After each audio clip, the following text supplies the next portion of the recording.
continua, Senhor, abençoando essa casa, Senhor. Pai amado, também quero te apresentar a preletora dessa noite, Senhor, a diaconisa Maraísa. Pai, que o Senhor venha usá-la, Senhor, de acordo com o teu querer. Que o Senhor venha falar, Senhor, aquilo que nós estamos precisando de ouvir, Senhor. Pai querido, que a tua palavra seja ministrada aos nossos ouvidos e aos nossos corações esta noite, Senhor. E que nós saímos aqui edificados pela tua santa palavra, Senhor. Pai amado, abençoe tudo, Senhor, em nome de Jesus. Amém, amém e amém. Graças a Deus. Aleluia. Glória a Deus. Obrigado, Jesus. Saudando a igreja da paz do Senhor, amém? Graças, Senhor Jesus. Irmãos, convidar os irmãos a abrir em Deuteronômio 6, Deuteronômio capítulo 6, vamos ler só do primeiro ao terceiro versículo. Obrigado, Jesus. Deuteronômio capítulo 6. Glória a Deus. Santo é o nome do Senhor. Amém? Aleluia. Estes, pois, são os mandamentos, os estatutos e os juízos que mandou o Senhor vosso Deus, para se vos ensinar, para que os fizesseis na terra em que passais a possuir, para que temas ao Senhor teu Deus, e guarde todos os teus estatutos e mandamentos, que eu te ordeno, tu e teu filho, e o filho de teu filho, todos os dias da tua vida, que teus dias sejam prolongados. Ouve, pois, ó Israel, e atenta que os guardes, para que bem te suceda, e muito te multipliques, como te diz o Senhor Deus de teus pais, na terra que mana leite e mel. Amém? Amém. Pode manter suas Bíblias abertas, se você tiver uma caneta aí, você quiser ir anotando as referências que eu vou fazer, até porque o texto é um pouquinho, às vezes, um pouco longo. Depois, se você não conseguir acompanhar a leitura da referência, você pode anotar e conferir na sua casa. É importante você estar sempre conferindo a palavra. Eu de mim mesmo não tenho o que trazer para os irmãos, mas eu sei que a palavra do Senhor, ela não precisa de mim. A pura palavra do Senhor, ela é capaz de transformar a vida de qualquer um aqui, como ela tem transformado a minha vida todos os dias. Então você pode ficar descansado, que se a palavra do Senhor for ministrada, você vai ser edificado, e se você atentar para cumprir a palavra do Senhor, a sua vida vai ser transformada. Amém? Então, essa palavra aqui, no versículo anterior, Moisés, ele faz uma repetição dos 10 mandamentos. Ele lê novamente os mandamentos com o povo, e se nós formos voltando no livro para trás, a gente vai ver que eles fizeram isso várias vezes. Várias vezes Moisés senta com o povo, depois Josué, da mesma maneira, ele junta o povo para lembrar da lei. Porque isso, o mandamento do Senhor, ele não fala que é para a gente falar uma vez só e ficar naquilo. Fala uma vez e esquece. A gente vai ver aqui que Deus, ele traz o mandamento para o povo dele, para que seja ensinado para o filho e para o filho do filho, e que tem que ser constante e tem que ser insistente. Que o ensino da palavra ele tem que ser insistente. Então, por isso que a gente vai ver sempre eles voltando e relembrando. Nós devemos estar sempre relembrando a palavra do Senhor. Por que a gente vai relembrar a palavra do Senhor? A gente vai relembrar se você leu. Se você não leu, como é que você pode lembrar? A palavra de Deus nos diz que o Espírito Santo nos fará lembrar. Ele fala que nos fará descobrir ou adivinhar. Então você tem que ler. Você tem que ouvir a palavra do Senhor. Então nós começamos aqui no capítulo 6, Deus dizendo, então são estes os mandamentos. Quais são os mandamentos? Esse aqui que ele citou no capítulo 5. Aqui no capítulo 5, e se nós voltarmos lá no texto original, está em Êxodo 20, se você quiser anotar, está lá em Êxodo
deu salvação, que fez a gente ganhar a nossa terra, lutar e conquistar. E também, quando eles vão atravessar o Jordão, Deus manda pegar 12 pedras. Escolhe homens especiais, tá? Pega 12 pedras. Para aquelas pedras, elas eram testemunho, né? De que eles passaram o Jordão bem junto. Porque Deus usou Moisés para abrir o Mar Vermelho e usou Josué para abrir o Jordão, para reter as águas do Jordão. Então as pedras foram testemunho. Então nós temos mandamentos, a lei, os juízos para cumprir, para trazer a punição para aquele que for desobediente. E os testemunhos. Hoje a gente tem um testemunho muito presente na nossa vida, os evangélicos cristãos. A ceia, ela é um testemunho. Ela nos testifica que o nosso Deus morreu por nós e que nós temos salvação de vida eterna. Ele é um testemunho, é algo que nos faz recordar. E o Senhor continua. Para que temas ao Senhor do 2, para que temas ao Senhor teu Deus e guarde todos os estatutos e mandamentos que eu te ordeno, tu, o teu filho e o filho do teu filho. Então Deus, ele não está querendo trazer salvação, aqui nós não estamos falando de salvação especificamente, porque quando Deus tratou com o povo egípcio, com o povo de Israel, na conquista de Canaã, a vitória deles era a conquista da terra, né? Hoje a nossa luta é pela salvação. E isso aqui para nós. Da mesma forma que uma conquista de Canaã era para aquele povo que acessou a terra, mas era para o filho, e também para o filho do filho, a salvação hoje também é para nós, mas é para os nossos filhos, e para os filhos dos nossos filhos. Só que tudo tem um jeito de fazer, tudo tem um preço a ser pago, né? E Deus quer isso para a nossa vida. Salvação, bênção, prosperidade, as bênçãos do Senhor estão disponíveis para o povo dele, para nós, para os filhos nossos e para os filhos dos nossos filhos. Continua 3, no versículo 3. Ouve, pois, ó Israel, e atenta para que os guardes, para que bem te suceda, e muito te multipliques. Deus queria que o povo dele se multiplicasse. Se você lembrar, nós lembrarmos,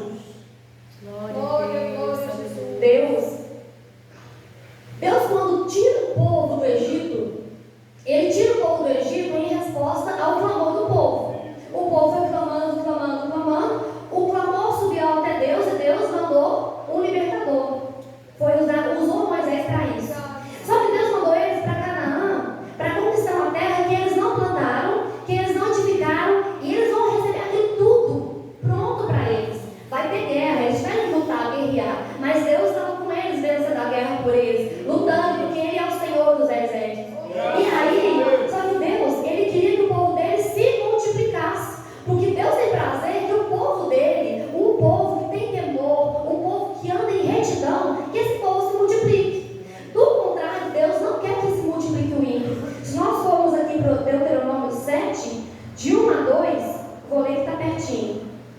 Quando o Senhor teu Deus te tiver, Deuteronômio 7, de 1 a 2, quando o Senhor teu Deus te tiver introduzido na terra, a qual vais possuir, e tiver lançado fora muitas gentes diante de ti, os heteus, os girgazeus, os amorreus, os cananeus, os ferezeus, os jebuseus, 7 gentes mais numerosas e mais poderosas do que tu, o Senhor teu Deus as tiver dado diante de ti para as ferir, totalmente as destruirá. Deus deu um mandamento claro para o povo de Israel, que não era para fazer acordo com eles, não era para deixar eles vir. Deus queria que eles exterminassem aquele povo, porque a piedade deles era tamanha que na Bíblia fala assim, né? Encheu a taça da ira de Deus.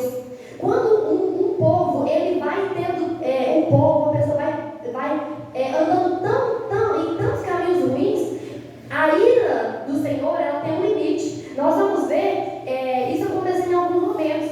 Aconteceu lá em Sodoma e Gomorra. O clamor de Sodoma e Gomorra subiu até Deus e ele mandou aqueles 2 anjos que foram lá, depois de Deus comunicou a Abraão, e foram lá e destruiu Sodoma e Gomorra, né? A gente vê assim, Deus, ele vai às vezes tolerando, vê também lá em Nínive, quando fala assim, que a impiedade da cidade de Nínive era tão grande, que ele ordenou que o profeta Jonas fosse lá pregar para aquele povo, dizendo o quê? Em 40 dias, Nínive vai ser subvertida. A pregação de Jonas foi só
e ouviremos, e não fale Deus conosco, para que não morramos.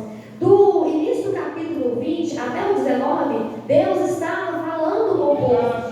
Eles ouviam eles em trovões, em relâmpagos, no 18, sonido de buzina, um monte fumegava. E aí o povo fala: não queremos ouvir Deus, fala você com a gente, porque senão nós vamos morrer. Daí para frente Deus não fala mais, Deus fala com Moisés, e as demais leis são repassadas ao povo através de Moisés. São as leis cerimoniais, as leis de casamento, divórcio, como que seria feito como seria feito a adoração dentro do tabernáculo, o que seria feito o homicida. Tudo isso Deus passa para Moisés e Moisés passa para o povo, né? Porque Deus, ele deixa o povo dele instruído. E aqui começa falando no quadro: ouve, ó Israel, o Senhor, nosso Deus, é o único Deus. O nosso Deus hoje é o nosso único Deus. Naquela época as pessoas tinham muito costume de adorar imagens. Tanto é que a sequência dos 10 mandamentos vai dizer: não farás imagem de escultura, não se prostrarás diante dela. Hoje, será que nós estamos tendo outros deuses que não são deuses palpáveis, imagens nas nossas estantes, mas que estão ocupando mais o nosso coração? A palavra de Deus nos diz que não, o homem não pode servir a dois deuses, servir a Deus e a Mamon. A gente não tem como a gente amar a Deus e ao dinheiro ao mesmo tempo.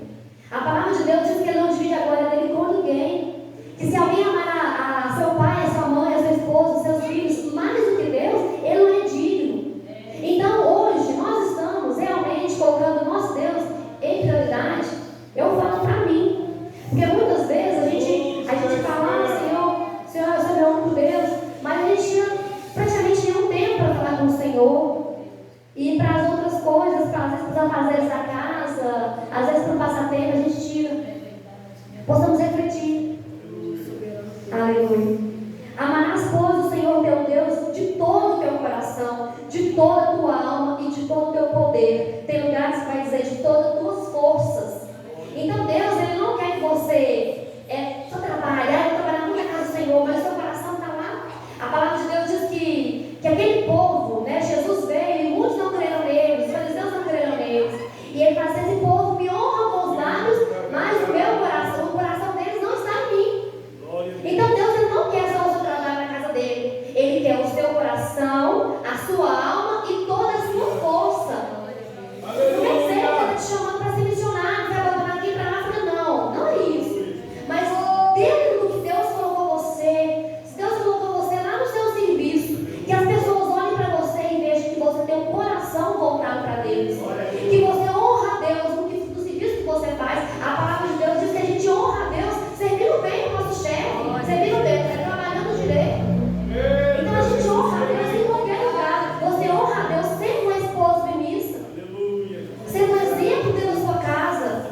Você honra a Deus na escola, com seus colegas, sendo aquele jovem diferente que não se amolda aos outros, mas que transforma o ambiente em que você está. Então Deus não quer só o seu coração. O povo tem muito isso, né? Só quer o coração. Não, Deus quer o seu coração, a tua alma e todas as tuas forças. A tua juventude, Deus quer a tua juventude. Porque vai chegar lá em Eclesiastes 12, diz, né? Chegará o tempo que a mocidade vai passar. Chegará o dia em que acabarão as moeduras, né? Escurecerá a luz dos que olham pela janela. Santo, aleluia. Vai chegar um dia que você vai desejar fazer algo e você vai ter condição. Se você não aprender o caminho da adoração no seu interior, você vai conseguir ter uma comunhão com o Senhor. Então busca hoje essa comunhão com o Senhor. Busca hoje. Não é fácil você orar.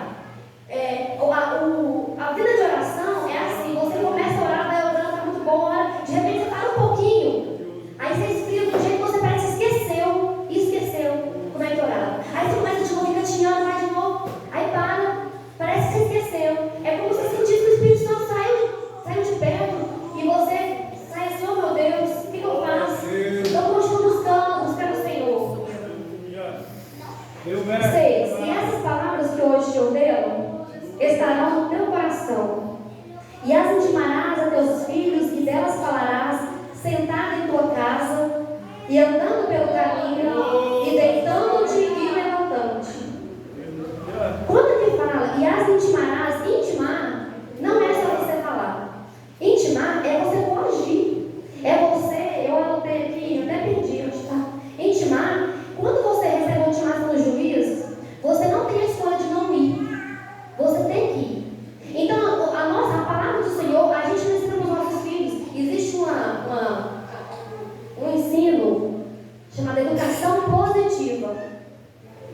que você só fala assim, você não pode repreender seu filho mesmo, assim, você não pode usar a vara, você é só falando coisas positivas que vai dar certo. A palavra de Deus não é educação positiva.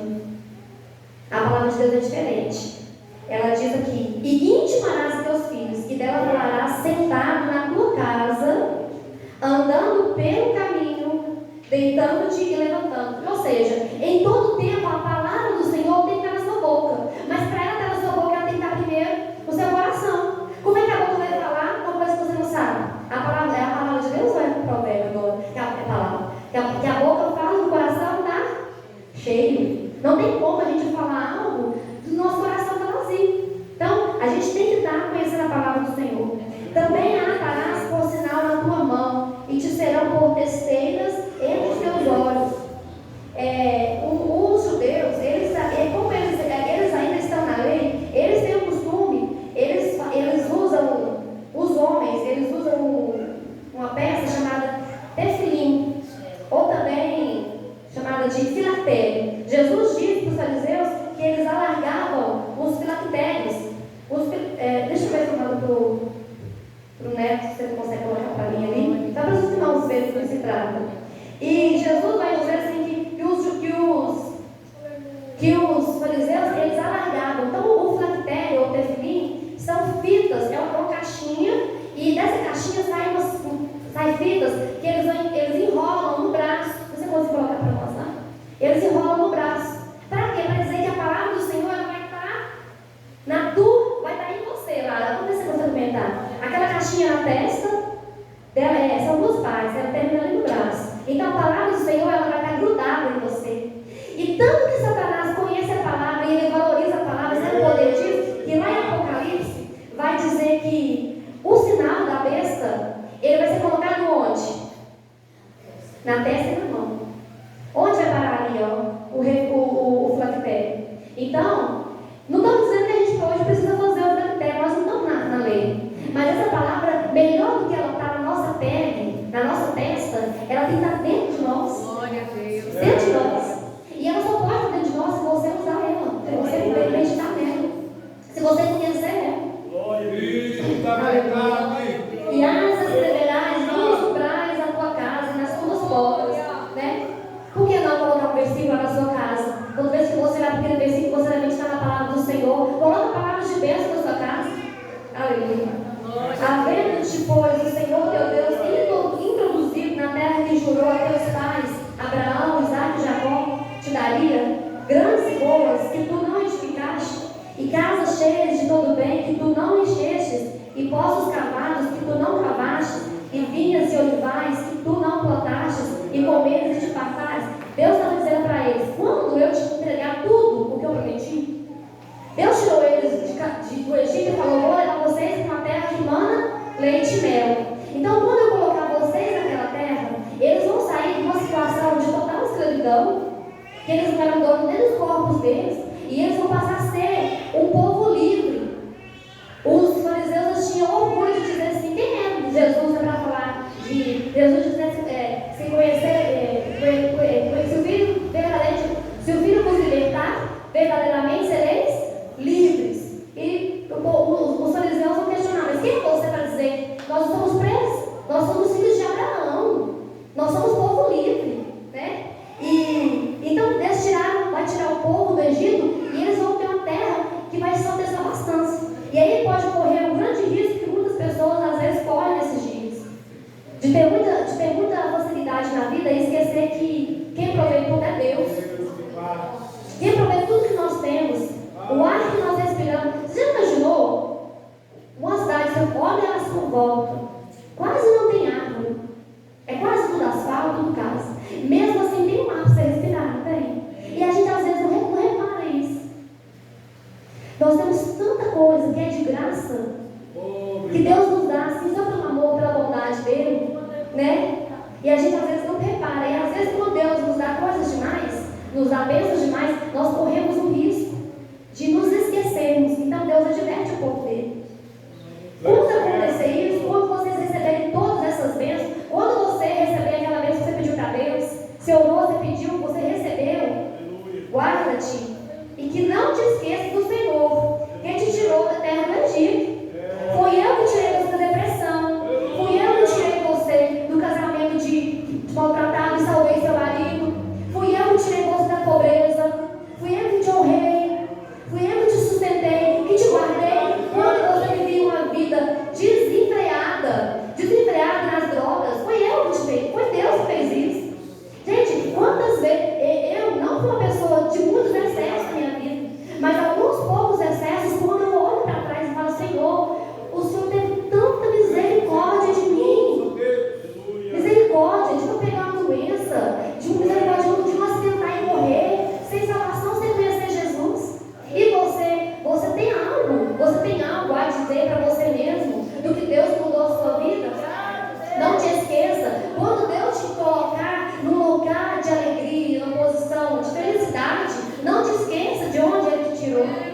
Deus.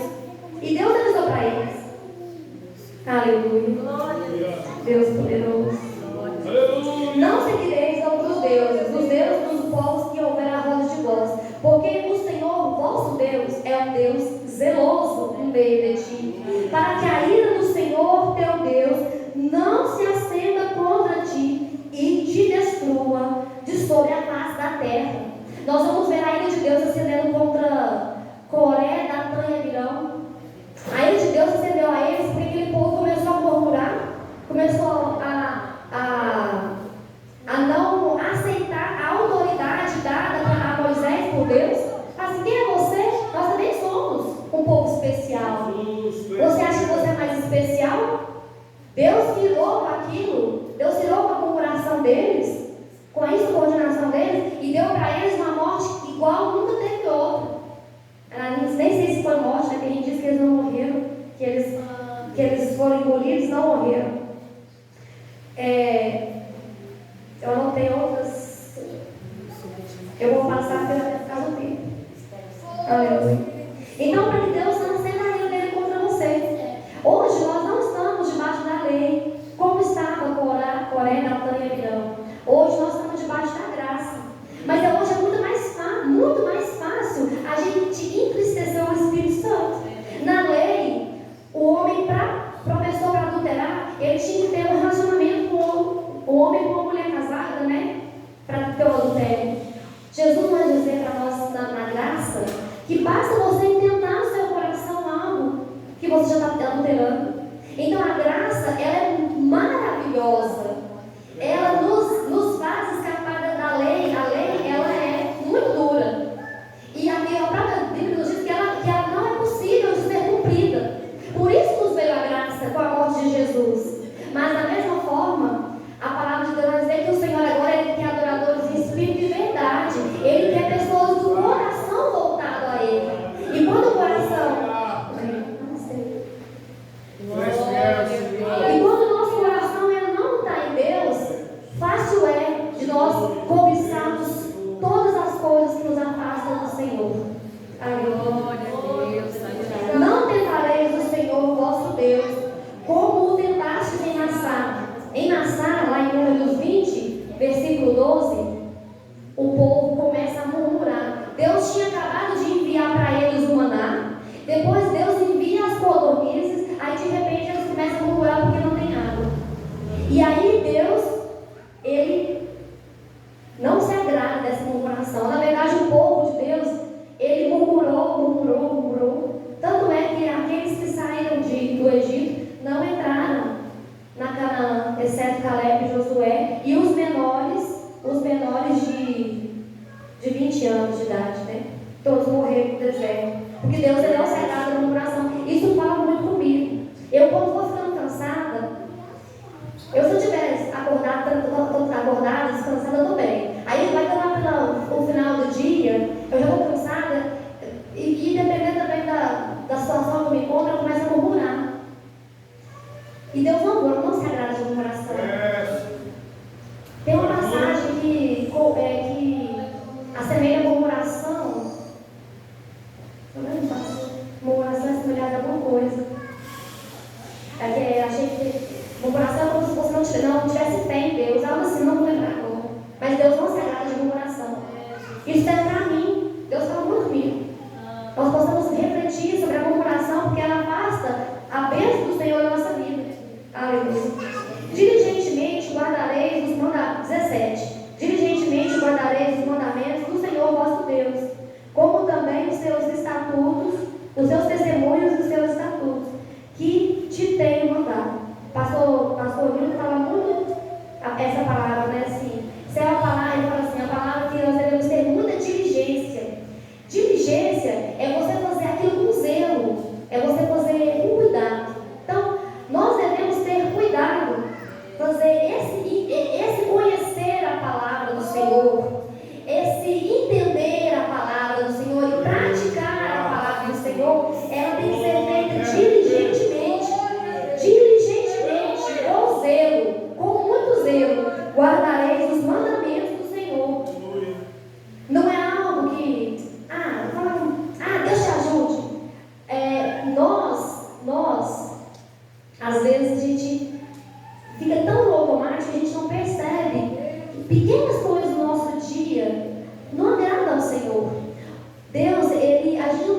dizer o nome de Deus em vão.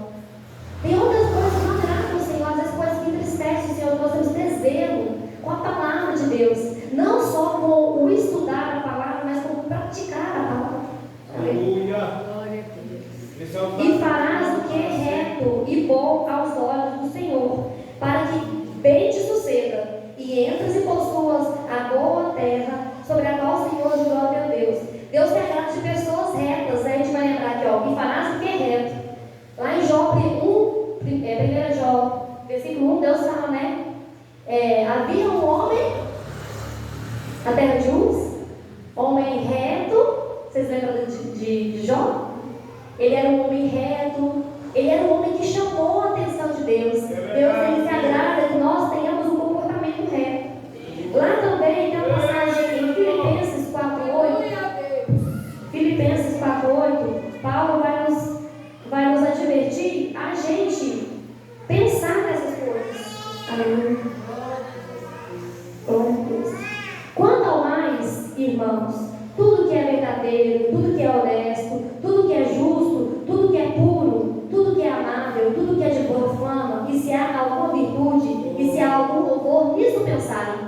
Paulo está dizendo assim para a gente pensar tudo que for reto, que for bom. A nossa vida, o nosso comportamento deve ser de se desvia do mal. Para que Deus quer isso? Para que bem te suceda e entres e possuas a terra boa, da qual o Senhor jurou a teu Deus. Então, as bênçãos do Senhor, Deus está constantemente olhando o nosso proceder. Fácil não é andar sempre certo, mas Ele se agrada quando o seu coração tem a predisposição a andar conforme a vontade dEle. Se Ele olhar para o seu coração e ver, nossa, essa pessoa que ela quer andar em interesse de coração comigo, está difícil para ela, está difícil, mas ela tem vontade, ela quer corrigir a sua vida. Deus se agrada disso. Deus se agrada das pessoas que amam em retidão. Para que lance fora todos os teus inimigos de diante de ti, como o Senhor tem dito. Quando teu filho te perguntar pelo tempo adiante, dizendo: quais são os testemunhos e os estatutos e juízos que o Senhor, nosso Deus, nos ordenou?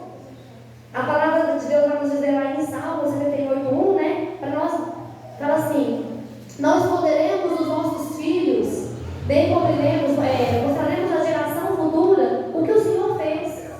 A palavra de Deus nos diz que nós temos que recordar as coisas que o Senhor fez, e nós não devemos esconder dos nossos filhos as coisas boas que o Senhor fez. O Deus me tirou lá do mundo de pecado. Deus me tirou de uma vida totalmente terrível. Por que esconder dos nossos filhos a sua salvação?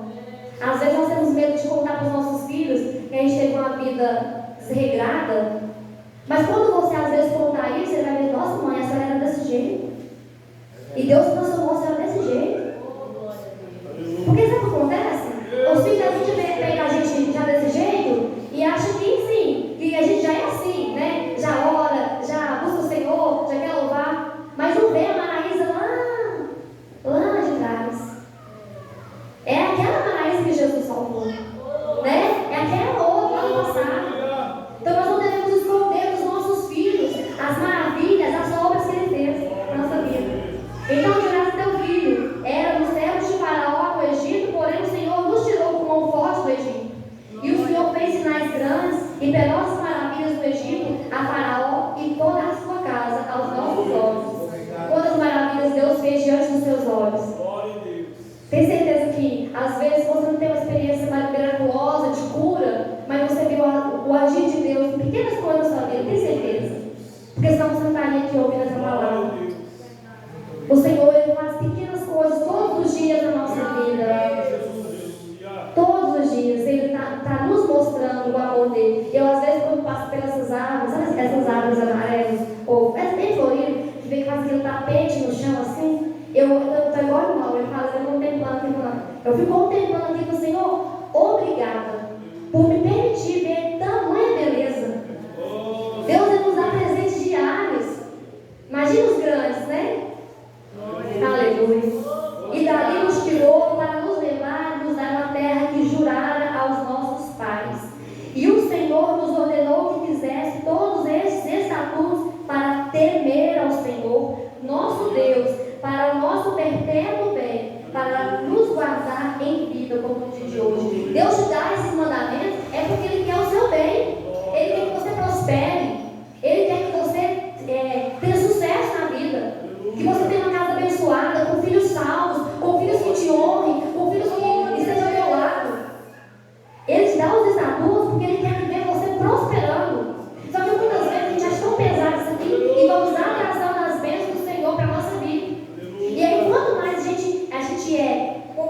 serviço, né, que não dobra serviço, como o povo de Israel fazia, mas Deus tem que quebrar. Porque se nós nos dobramos, nos humilhamos diante de Deus, e o coração está quebrantado, o Senhor tem menos de trabalhar na nossa vida. Aleluia. Glória a Deus. E será para vós justiça, quando tiveres cuidado de fazer todos estes mandamentos perante o Senhor nosso Deus, como nos tem ordenado. As leis cerimoniais de culto, aquelas foram abolidas pelo Senhor Jesus. Mas, quando a gente fala de princípios, o que o próprio Senhor falou aos ouvidos do povo, essas coisas, princípios não mudam. Os princípios eles vão falar para nós: não matarás, não adulterarás e outros.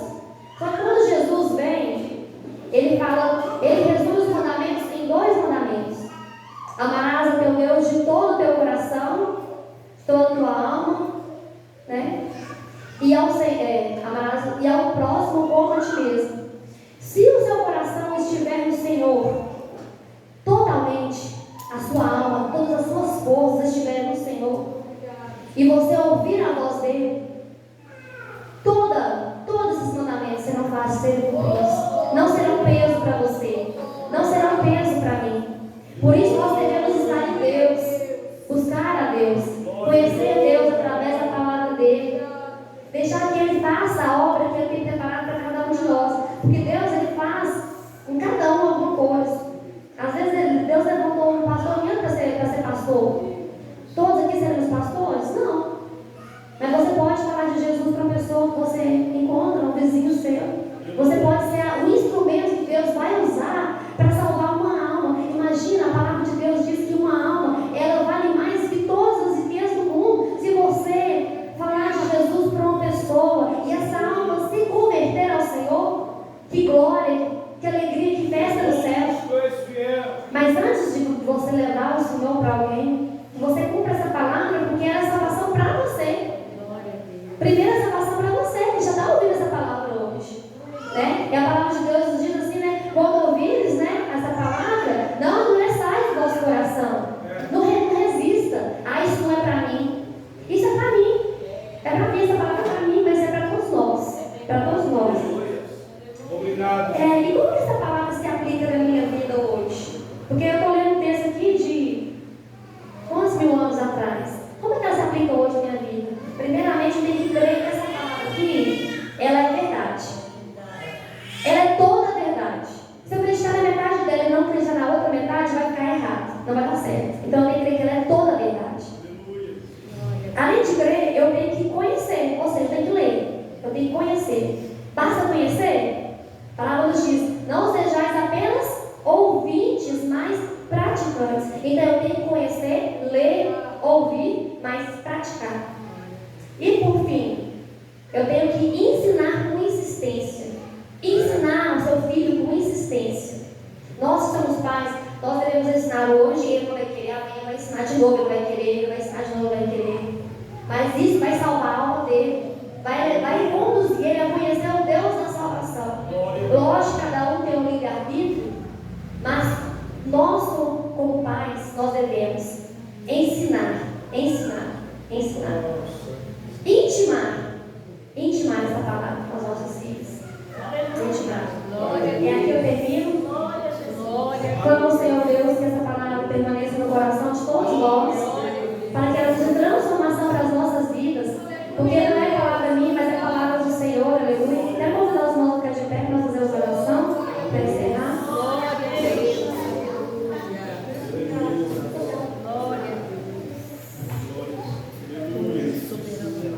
Feche seus olhos, estamos orando ao Senhor.